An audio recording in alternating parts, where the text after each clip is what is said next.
Le Paris Saint-Germain a rendez-vous avec l'histoire. Oui, nous ne sommes pas confiants, mais au vu du match aller, le PSG est capable de faire quelque chose de grand. On le sait, Paris est capable du pire comme du meilleur. Après avoir perdu 1-0 au match aller, le PSG va devoir régler la mire pour espérer une victoire et une qualification au match retour. Ça s'annonce très compliqué à Anfield, mais pourquoi pas? C'est bizarre ce que je vais vous dire, mais étant mené, je me sens moins stressé car Paris n'a plus rien à perdre. Luis Enrique va devoir confirmer que c'est un grand entraîneur et un grand tacticien. Nous sommes capables. Allez Paris! Salut à tous les frérots, j'espère que vous allez bien et que tout se passe pour le mieux de votre côté. On se retrouve aujourd'hui pour une nouvelle vidéo avant-match Liverpool-Paris Saint-Germain.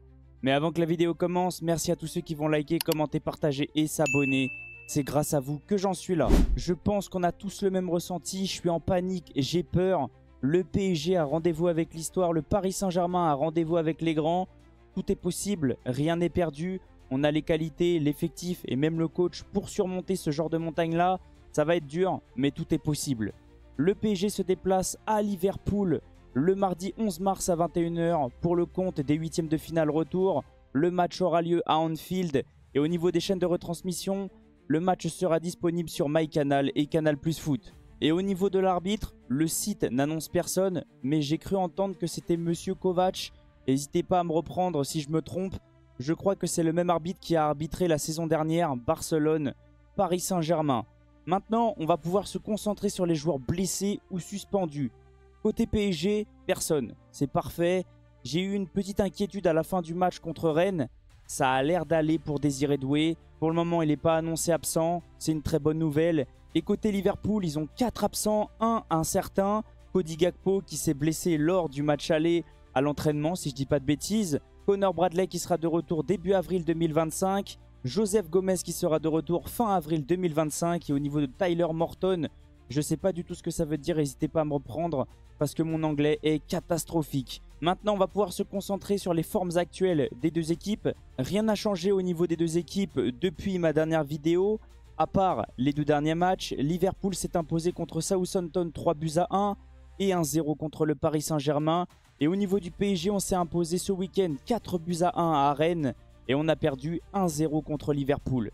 Après les autres matchs, je vous les ai déjà présentés lors de ma dernière vidéo. Le PSG s'était imposé 3-2 contre Lyon, 7-0 contre le Stade Briochin, 4-1 contre Lille. Et au niveau de Liverpool, victoire 2-0 contre Newcastle, victoire 2-0 contre Manchester City et match nul 2 buts partout contre Aston Villa. Maintenant, on va pouvoir se concentrer sur les face-à-face entre ces deux équipes. Par contre, au niveau des face-à-face, il n'y a qu'un seul match qui a changé, c'est le match au Parc des Princes. On a perdu 1-0. Donc pour le moment, avantage Liverpool. Ils sont à 2 victoires contre une victoire côté PSG et un match nul. Sincèrement, à chaque fois là-bas, on le sait, c'est très compliqué. C'est une montagne à surmonter. J'ai peur, mais je pense qu'on en est capable. On le sait, le PSG est capable de tout comme de rien. Ce PSG-là, quand il est au pied du mur, il est capable de réaliser des choses exceptionnelles. On l'a vu lors du match contre le Barça, on s'est imposé 4-1. Par contre, ce qui est bien, c'est que sous Luis Enrique, on a clairement un meilleur mental. Même si on est mené, on le sait, Luis Enrique va demander à ses joueurs de continuer à pousser. Même si on perd, cette équipe-là a toujours faim et ça me plaît énormément. Maintenant, on va pouvoir parler des cotes. Mais avant que je vous parle des cotes, pour tous ceux qui parient, faites attention parce que les paris sont dangereux, on le sait tous. Pour tous ceux qui ont moins de 18 ans, les paris sont interdits. La victoire côté Liverpool est cotée à 2,15. La victoire côté Paris Saint-Germain est cotée à 3. Et le match nul est coté à 3,90. Sincèrement, c'est réaliste, c'est normal. Liverpool est quand même favori à domicile. Et je pense que les sites se sont basés sur les stats du match aller. Parce qu'avant que le match aller ait lieu, sincèrement, je pense que Liverpool était très favori à domicile. Et maintenant, on va se concentrer sur les compos probables. Les compos que moi je mettrai en place pour les deux équipes.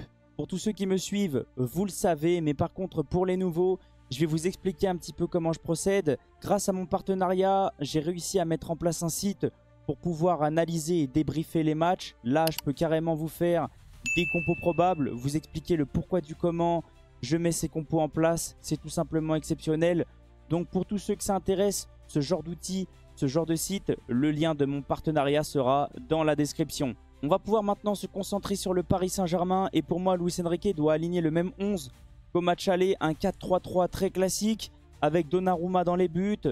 Une défense, les latéraux, Mendes, Achraf Hakimi. Une charnière, Pacho Marquinhos comme d'habitude.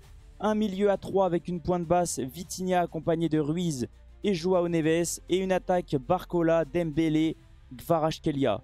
Pour moi, c'est la compo qui doit débuter au match retour. Parce que sincèrement, Kvaratskhelia fait très mal à la défense de Liverpool.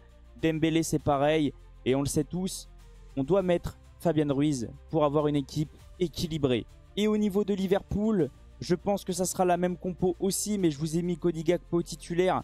Mais normalement, ça devrait être Darwin Núñez, comme tout le monde le sait. Cody Gakpo s'est blessé avant le match aller à l'entraînement. Si je ne dis pas de bêtises, il a ressenti une petite douleur. Et même s'il est de retour, je pense qu'il sera trop juste. Donc je vois le coach de Liverpool commencer avec un 4-2-3-1 très classique. Alisson dans les buts. Une défense, les latéraux, Arnold, Robertson. Une charnière, Konaté, Van Dijk. Un milieu à 3 avec 2 points de basse, McAllister, Gravenberch. Un numéro 10, Szoboszlai. Et une attaque, Darwin Núñez, Luis Diaz et Mohamed Salah. C'est comme le Paris Saint-Germain, ça permute énormément. Maintenant, je vais pouvoir vous expliquer comment le Paris Saint-Germain doit évoluer contre Liverpool pour les mettre en difficulté. On le sait, c'est un système qui bouge beaucoup. C'est un système qui permute énormément. Le 4-3-3, sincèrement, celui qui dit qu'on joue en 4-3-3, soit il ne suit pas le PSG, soit il ne regarde pas les matchs. Parce qu'à chaque fois, en phase offensive, le Paris Saint-Germain joue en 3-2-5. Oui, ça permute énormément. C'est possible des fois que ça soit Nuno Mendes qui se colle à Pacho et Marquinhos. On le sait aussi des fois, Ruiz est souvent titulaire pour pouvoir couvrir les montées de Nuno Mendes. Des fois, il est possible que ça soit aucun des deux et que ça soit Vitinha qui vienne se coller aux côtés de Pacho et Marquinhos. Ça permute énormément. Joao Neves aime énormément aussi monter. Il aime bien venir se faufiler entre les attaquants du Paris Saint-Germain pour venir perturber la défense adverse. Il est possible aussi des fois qu'il se colle à la ligne gauche et que ce soit Barcola qui vienne dans l'axe. Dembélé est capable d'aller sur le côté droit et on est capable de voir Kvaratskhelia en 9. Pareil pour Achraf Hakimi qui vient perturber les défenseurs adverses. J'adore ce système-là parce que pour moi, il est imprévisible. Par contre, j'ai remarqué un point faible de Liverpool. Ils ont vraiment du mal à défendre sur Kvaratskhelia. Pour moi, Kvaratskhelia, c'est vraiment le joueur qui peut nous sauver. On le sait, il les a déjà mis dans le mal avec Naples lors des précédentes saisons. Il a fait pareil pendant le match aller. Donc je pense sincèrement que c'est notre joueur clé. Et c'est ce joueur-là qui peut clairement venir marquer et mettre cette équipe de Liverpool en difficulté. Mais bien sûr, il y a aussi un Ousmane Dembélé. Je compte énormément sur lui pour venir mettre son petit but. On le sait, il enchaîne énormément en Ligue 1. C'est un peu plus compliqué en Ligue des Champions. Mais je pense que le PSG est clairement capable.